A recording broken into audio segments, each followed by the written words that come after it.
Hey, Scholar, whose book are you reading now? I'm enjoying a great reading by Stephanie Solomon. Her conversational writing style, disciple-centric themes, and liberal approach to topics is such a blessing to me. She's so on point. Wow, she sounds like someone I want to hear, and her book's like something I need to share with my book club. You know, her books are accessible through all electronic mediums and at the brick-and-mortar booksellers, and you can hear her on her weekly blog talk radio show. I take it she's on Twitter and other social networks? Yes, and she's funny, too. Sounds like the author and her books have great personality. I'll be getting my copies today. Well, hello, everybody here, there, and everywhere. Welcome to Winning Ways. I'm your host, Stephanie Solomon, and I hope that you have had a great day. And if things are not going as you planned, they will get better. They'll get better. Welcome. Well, May is here, and May is not only the month of yours truly's birthday. I had a wonderful birthday, acknowledgement, celebration, day of just being grateful on the 7th. Great day. And if any of you are listening who sent post texts and everything, I sent out a universal thank you. I'm just so blessed to just have others acknowledge my day as well, but it was a great day. But not only is May a great day, there we go, a great day to celebrate yours truly, and so many others who are born in this wonderful, the best month out of the year. It's also Mental Health Awareness Month. And if you have been following me and with my readings, with my writings, rather, I'm sorry, got a little distracted, with my writings as well as my podcast, you know that I am passionate about mental health awareness. I'm very passionate.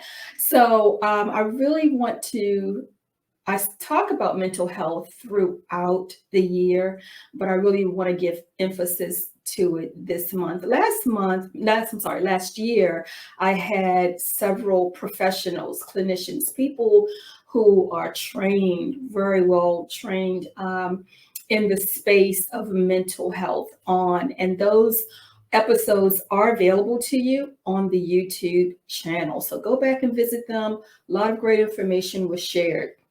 Now, as some of you may know, I'm a life coach, and life coaching is not a certified profession. So I do put that disclaimer out there, as well as I have it on my website. It's not. But I do know a little bit about what makes us tick and what's good for us. And the things that are not in my lane, I have no problem directing individuals to individuals. I am very fortunate to know several people who are clinicians, counselors, therapists, psychologists, and psychiatrists, psychiatrists who definitely can lead you if you need help that needs, that's diagnosed, whatever. Life coaches should not be diagnosing anyone. We don't prescribe, we don't diagnose, we don't treat. All right. So it's a very thin line there, but I am an advocate for therapy. Yes, I'm a Christian. I am full-blooded a Christian, and I believe in the power of God. And I know that even in Scripture, God uses people, and He still does, uses people to expose His miraculous healing power through in our bodies, in our soul, and so absolutely. So I believe in the use of doctors. I believe in the use of lawyers, other people, other professions, other teachers. Yours truly, I'm a retired teacher. God uses people, different professions, no profession, just uses people throughout the earth to show His power. And therapists, many of them are certified and qualified. I am so sorry. Should have turned that off a long time ago, right? Are very certified, qualified, what have you, to help you. And I have no problem directing individuals to where they need to go. All right. So I want to just talk a little bit about mental health in our space of, wow, that phone call really messed up my notes here. If I can get back to them. Mental health as it relates to families. My niches are forgiveness and family dynamics. All right. So when you want to book a session, those are my areas. And I do have people who want to talk about other things and have me coach them in other things. And I do the best I can, but I do believe in staying in my lane. I believe in staying in my lane. So I have no problem even directing people to coaches. So there are tons of coaches out there. You can coach in almost anything. And there are people out there who can help you and direct you. I need to get back to my notes here. That phone call really messed things up. Well, if you're new here, thank you, welcome, and thank you for jumping on. I'm not going to be long here on Facebook Live as well as YouTube Live. I've been podcasting since 2010 through the audio platform for the majority of the time. So it's been about a year now that I've been on this video audio slash audio platform here with YouTube. And so I'm excited about growing the community. So I would be so grateful if you would join me in growing my community, right? So hit subscribe, share, give your comments. And that's another thing. I want to say this too. I am grateful. Thank you for the feedback that I get via my website. And some of you will DM me on my Instagram, mostly as I get it on my Instagram and Facebook accounts, that these podcast episodes are blessing you. I am so happy that they are. But would you do me a kind favor? Would you also put down, if you don't mind, those same comments on the YouTube side? So they don't have to be a long, it doesn't have to be a long story, but just whatever, however you were blessed. Could you just write that down in the comment section on YouTube? All of that helps strengthen that site and grow the community, especially with the algorithms that we have out now. All right. So also what I do here is I emphasize my writings through the episodes. So I've written 3 books. You can research them, purchase them, brick and mortar booksellers, digital distributors, what have you. But I will come from an excerpt and expound upon it with the topic of the day. So the topic of the day is the mental health, and how really great mental health is really great wealth. It strengthens us. It really is something that's profitable for us and benefits us. And mental health really is soul care. Soul care is not identical to self-care. They are similar, synonymous, but they are not identical. Soul care is as actually a part of self-care. Self-care encompasses all of our makeup, our physical self, our psychological self, our mental, our physical, all of that, our soul, our spirit person, addressing all of that's what self-awareness is about. How I'm feeling, how what's going on with me physically, emotionally. Soul care zones in on the soul, the part of us, and as most of you know who's been around a while, this is a Christian podcast, and so I don't steer from that. But our soul is that part of us that Christ Jesus came to save. Our soul is the very thing that the enemies of Christ hope that will die and never accept Christ and never get to heaven. Yeah, I'm using those words. Yeah. So our soul, deals with our thoughts, our feelings, our emotional self. I became aware several years ago that my emotional self was sick. was sick, dysfunctional, and I had to be, and I was intentional, and I still do work on it, but I was intentional about doing work on my emotional self, because by the time I discovered that my emotional self was so damaged and bruised, I'm a full grown woman, and so I have all those layers of years and years of abuses that I put on myself, as well as abuses from aspects of my life, my upbringing, people I met along the way, some people I dated, some people I befriended, jobs where there was emotional abuse, so I had to recognize what was abusive. No, it didn't feel right, but I had to learn what it was. I say all that to say the emotional self is a part of the soul. That's a part of us that we get sick emotionally, from memories, drama, trauma, triggers, all those things, issues of life are embedded in our soul. And Christ came to save the soul. He came to heal the soul, to revive the soul, to restore the soul. The soul gets sick. And there are things that we can do to care for our soul. And the truth is, many of us are clueless that we need to care for our soul. Many of us are just learning we need to care for our physical bodies. I need to eat right. I need to eat clean foods. I need to exercise at least 5-6 times a week, a week rather.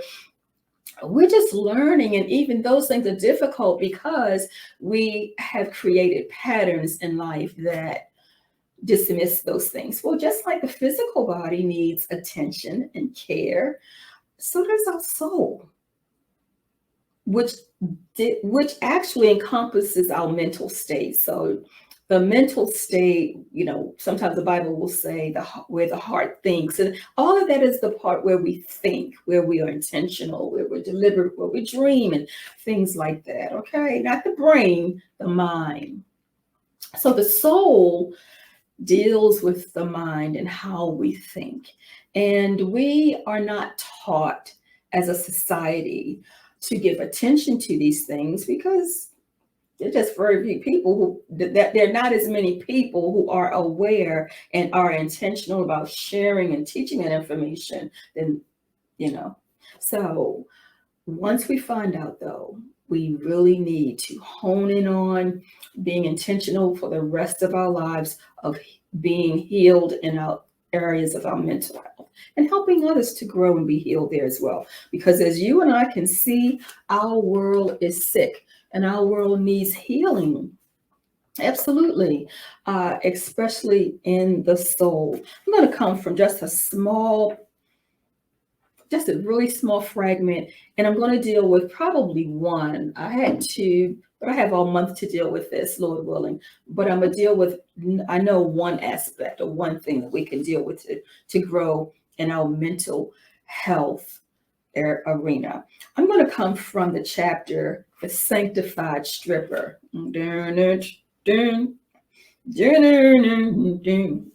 All right. So on page 172, where people see us is not always where the Lord sees us or plants us.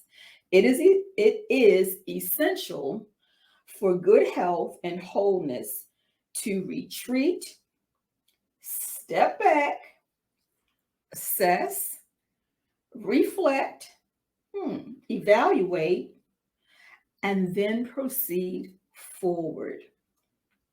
All right, and I'm going to stop right there. Right there. I love to read little excerpts or small excerpts from my readings because I still get inspired by them, and many of those excerpts inspire me for the weekly episode. So what I just read tonight will hopefully address the need to assess ourselves, to evaluate ourselves.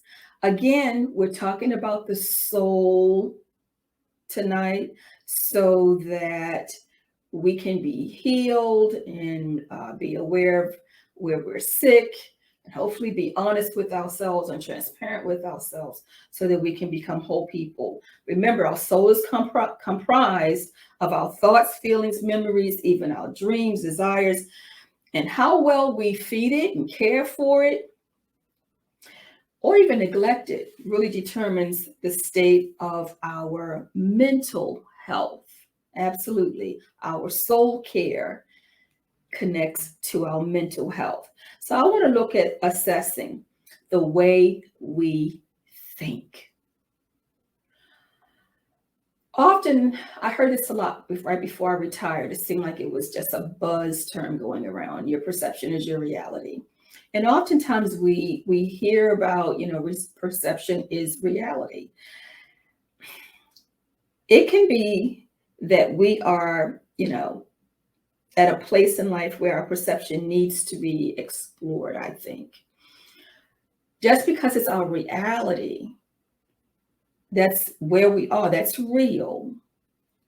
But it doesn't necessarily mean that it's helpful, it's healthy, it's wholesome where we are and what we are experiencing. There are people who may say, I want to be called SpongeBob, because I believe I perceive myself as SpongeBob. And that's that person's reality. But we all know, looking at that person, he is not or she is not SpongeBob. We're hearing a lot of that. I'm this and I'm that. I'm a dog, I'm a frog, and no, you are a human. But that person wants to perceive or is perceiving, depending on their mental state, that they are a frog, a hog, or a dog, or what have you. Again, it could be that we have these perceptions because our mental state is stagnated. The growth of it is underdevelopment in the growth. So many things could have happened to thwart a healthy growing pattern for the mind. And I believe that we have to explore ourselves, if we have the capability to explore ourselves, not be afraid to do so, to explore and discover where we need to be transformed. If we don't think we need to be transformed, we're done. But we do need to be transformed. The Bible says in Proverbs 23:7, the first part of that, 7a, 23:7a, as a man thinks, so is he. I think I'm a frog. I'm a frog, But if I can think myself as, something great. I am fearfully and wonderfully made. I am the righteousness of God. I'm the apple of God's eye. These perceptions do become our realities. The thing is, are we perceiving correctly? Are we perceiving life, our living, our directive in living the way Christ would have us to live it? Are we in alignment with the will of God for our lives? That then becomes our reality when we are. The other scripture I want to use as a basis for this is Romans 12, verse 2. The first part of that, be transformed by the renewing of our mind. I have found that, especially when I'm talking about family dynamics with mental health, because I'm not going to talk about romance and all of that, but family dynamics, that's my niche, and forgiveness. And with family dynamics, oftentimes the mental health sphere is, oh my God, it is so huge. It is so huge because there are so many people who misunderstand what the significance of being mentally healthy, what it means. So many people have a warped impression of just the term mental health, and surely do not talk about things that I don't understand, and do not talk about things that will cover areas of our family and life, my personal life, that I don't even want to talk about because I'm damaged and certain things are still triggering me. So I want to say to some individual tonight, because I'm only going to talk about one aspect. I had several points. I just want to deal with one. Don't allow toxic loyalty in your family, because it exists in many families. And this doesn't apply to all, and I get it. Some people won't be able to connect with what I'm saying because this is not your reality. And thank God it is not. However, there are millions, and it's not rare, who it is their reality, where their family dynamics is just out of control, where families are fragmented because the family dynamics is out of control, due in part to poor mental health issues. Please address them. I would prefer that families go in groups to address, but I understand that some people do not feel safe even with family members. Physically safe, because violence is real, bullying is real. They don't feel psychologically safe or mentally safe. They don't feel emotionally safe. There are individuals within the family who do not have their back. There's no safe space. There are families where communicating period is not done in a healthy way, and bringing not so much resolve, but just dealing with conflict, problem solving is not taught. It's not taught. Outbreaks occur, and that's when they're not loving on each other, just back together again, just existing in the same spaces, and no one's ever addressed the elephant in the room, the abuse that went on, because and then it happens again, because it becomes normalized. Abuse becomes normalized. I can tell it's much more than what I've seen in my own life, my own family, other friends' families, neighbors' families, just families, period. A teacher of 30 some years, tons of families I've dealt with, and I've talked a lot about that in previous episodes.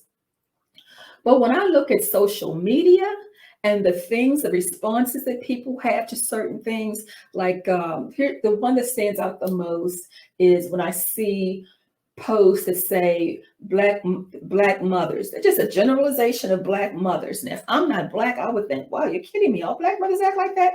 The cursing, the abuse, and whatever. And it's laughed at for most of the people in the comments. I read the comments and I'm like, wow, this is sad, because I never wanted to be that kind of mother. I don't find anything prideful about being loud up in your face and cussing my child out and calling my child abusive names. And to put that out there, like this is a acceptable cultural antic. I mean, really? No, it's not. Everyone's mom. I mean, we can come up with some memories where our mothers went off and was angry, but that whole get in your face, I'm gonna cuss you out and all that. I mean, just no.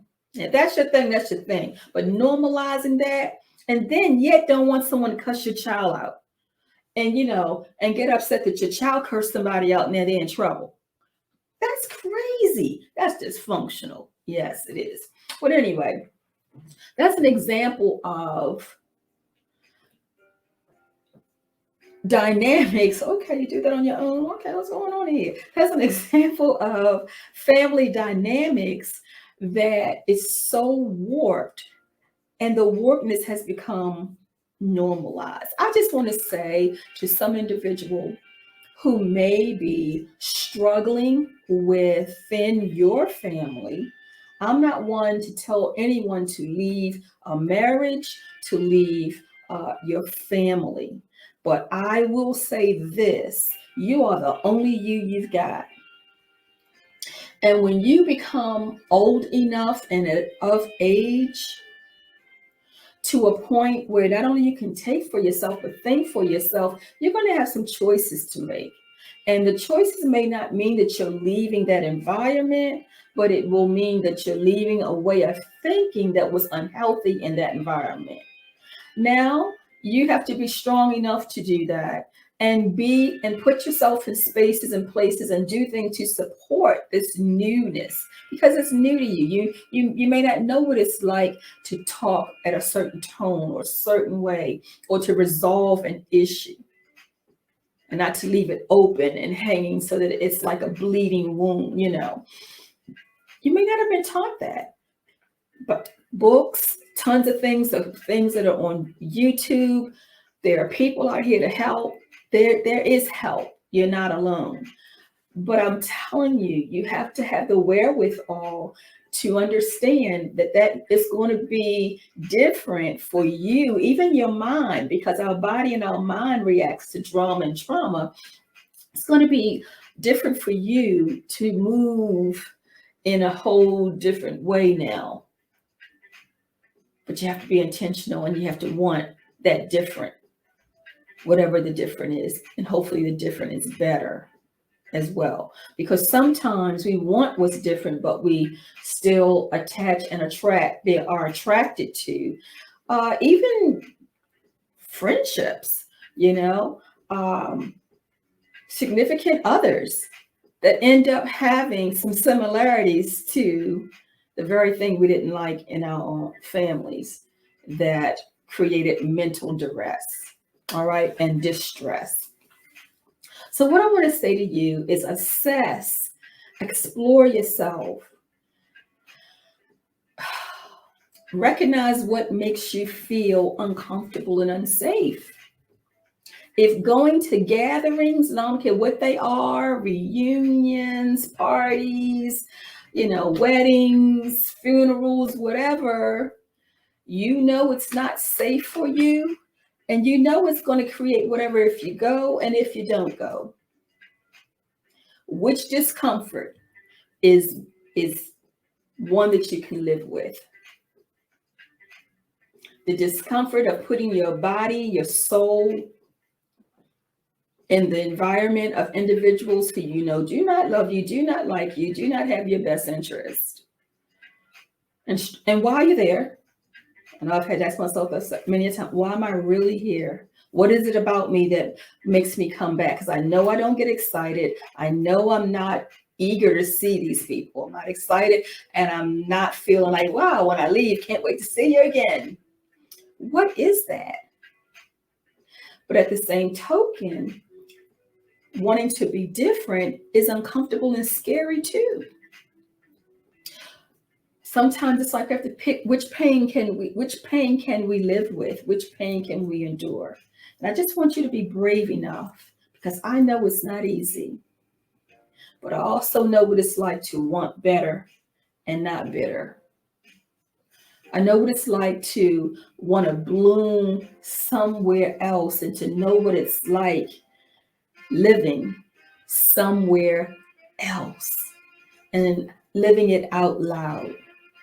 So don't be afraid to explore yourself, to assess yourself, and to look at the unhealthy spaces in your life, the unhealthy places in your life, because these are the things that create the mental distress. And the mental distress are mental health issues. All right. So I want to talk more next week a little about other aspects of this, because I don't want this to be a really, really long video. But just think about what I said, because what I said here is really, how can I say, these are the ties that bind. And we can be related to people through DNA, but not really connected.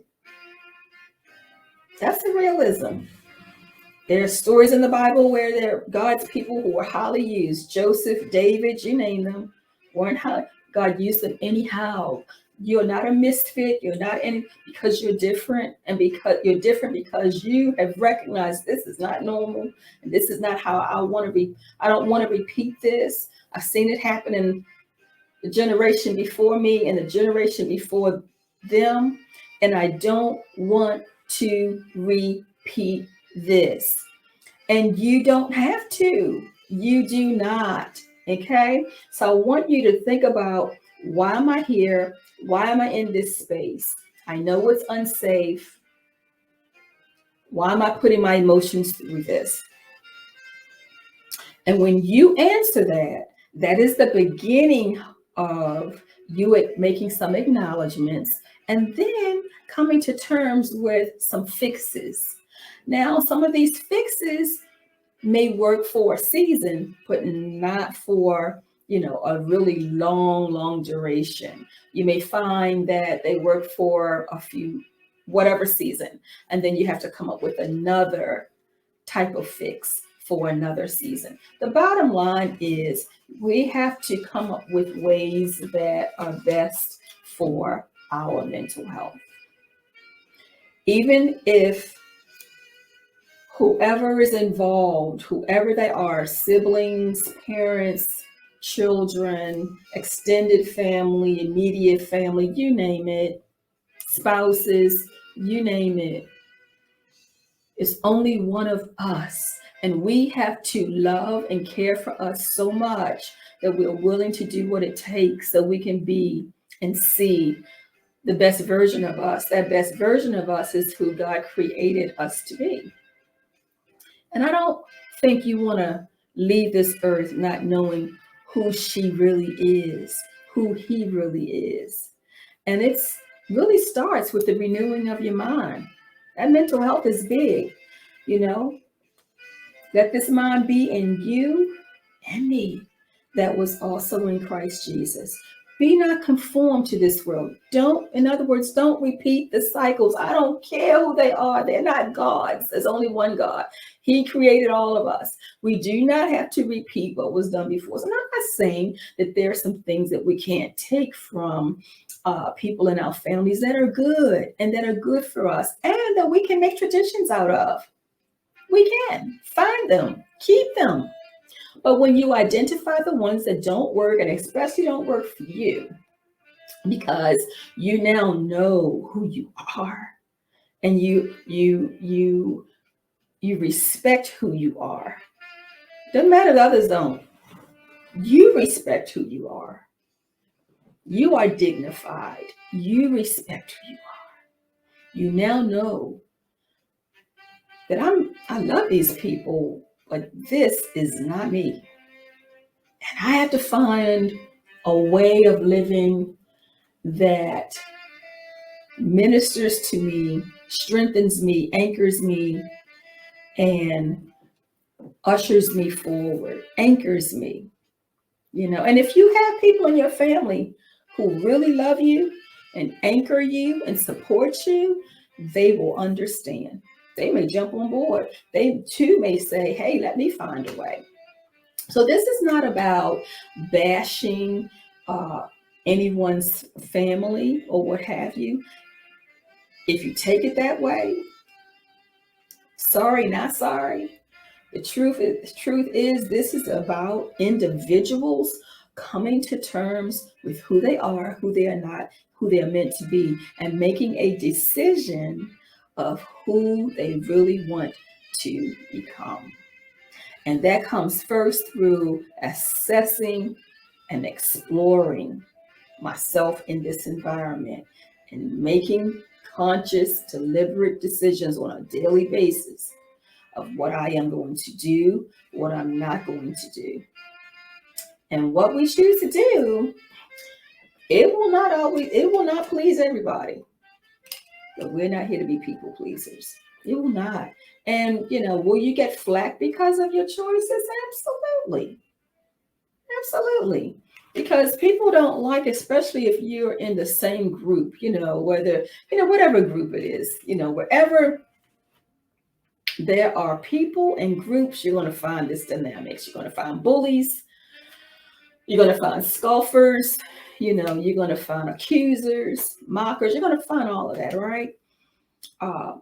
People don't like to see within the group that person or those individuals who say or make a statement by their behavior that this is not for me. I would prefer, you don't have to verbally say it, it's just how you choose to live, that there is a way that you would prefer to live, because they see that as an indictment on them, you know, because if you're doing that and I'm doing this, someone's looking at you and seeing that I'm not lining up with you. Some people don't like that, but when we're all doing the same thing in the spotlight, it isn't just on how I'm doing something that's something dysfunctional that I've normalized. So look at your mental health. It's just as important as ladies, whether you get a breast exam, men, whether you get a prostate exam, whether you're getting rectal exams for colon cancer, all of those, all of those things. Mental health awareness is just as important as you getting your eyes examined every year and everything else. It is. It is. Because we can find ourselves in a rabbit hole, and before we know it, we're wondering, how did I get here? How did I get here? Because of the way we were thinking, and could be the way that we were not thinking. All right, hit that subscribe button if you're on YouTube, please. I'm about to end this, and share, like, and as I said, be engaged. Now, if you want one-on-one coaching with me for family dynamics related issues, just log on to www. It's right there on the little ticker there, www.stephaniebooks.com. And my last name is Solomon, not Books or Brooks. That's just a handle, Stephanie Books. Get it? Author? Okay, so stephaniebooks.com, and book a session. All right, and the first 15 20 minutes is a free consultation to see if we are a good fit. And if you are interested in purchasing any of the books, they are available wherever books are sold. And if you want a signed copy, just order online. Okay, at stephaniebooks.com, and a signed copy will be sent to you. All right, so I hope this just little chit chat was okay for you today, gave you something to think about. All right, and to get more intense with this, again, let's just book a session. All right, but your mental health is important, so take care of you. You're all you got. You're all you got. Nothing's guaranteed as far as how long we'll live. We have children who are dying before us. Nothing about age. We have no idea. So many things can take us out at a blink of an eye. But while we are here, let's make it the best life possible. I am a believer in families. It's one of the things when I was young, all I thought about was how I would have this great family and blah, blah, blah, blah, blah. And there have been challenges with me with that.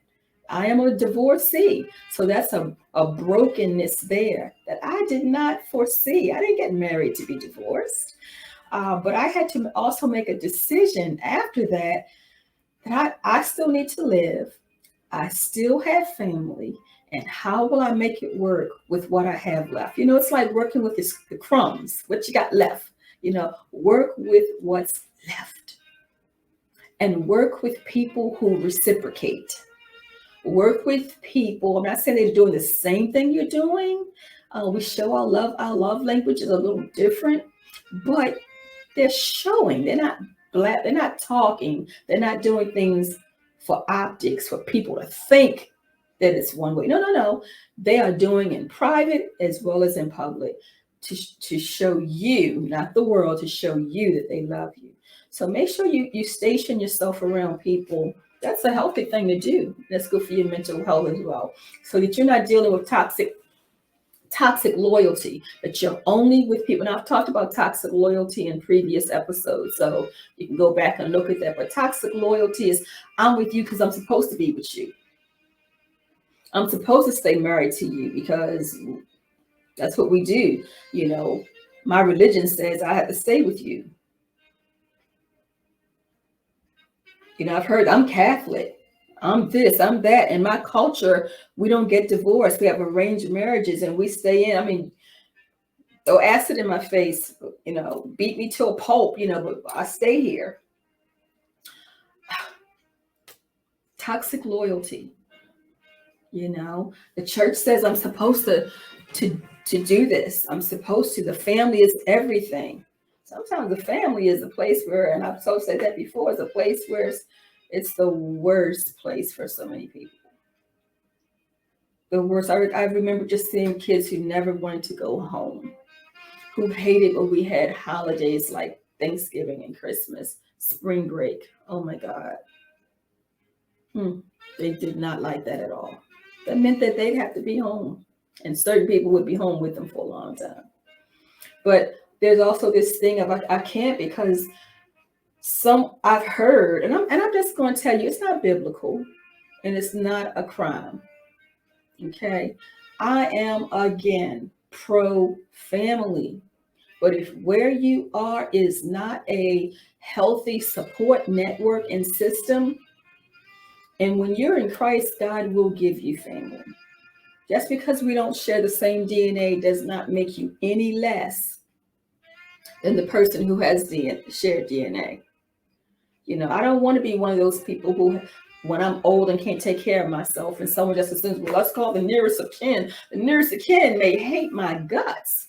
You all remember that movie Hush Hush? I think it was Hush Hush, Sweet Charlotte, or was it whatever happened to Baby Jane? I don't know, one of them. But anyway, it was two sisters who didn't like each other, whatever. One became sick, and when she was sick, her sister just mistreated her, all kind of stuff.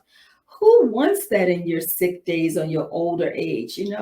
I have a friend when she and I were talking, and she said, when I go, I want in the room people who I know, whose energy and the way they lived with me always had my back and best interest. And whoever's hand I'm holding, I wanted to be the person who I know anchored and supported and celebrated me. I get you. Absolutely. So I am pro-family, but I'm also a realist. It is not always a safe space for everyone. Like I said earlier, if this doesn't apply to you, good for you. And I also understand it's a delicate subject, because a lot of people are still scared and they have toxic loyalties. They're scared of the bullies. They're scared of the abusers. And, oh Lord, all I want to say is you deserve to be in a safe, peaceful space, physically and mentally. So do what it takes so that you can be there. You have to make that choice. You have to make that decision, and understand, just because people are around you are saying things, and it's so many that seems against you, it's popular opinion to think a certain way, stick with your family no matter what, even if they're criminals doing the wrong thing, and that's not you. Toxic loyalty, man, I've seen it multiple times. It's crazy. It really, really is. I've had someone even say, because a lot of the clients that I get, there are people who have issues with their children and issues with their parents. I get some siblings things too, because people don't understand sibling abuse is real. It goes mostly underreported, social workers say. It goes underreported, but it's a big deal. But I get a lot of people who have trauma and issues in their families with their children and with their parents. And the one thing I've heard someone say, oh, but God says to honor your parents. So what does that mean? Because I always want to ask, who's saying it? What does that mean? What does that look like? Because one thing God does not say with that commandment is how to honor. He just says honor. That's a command.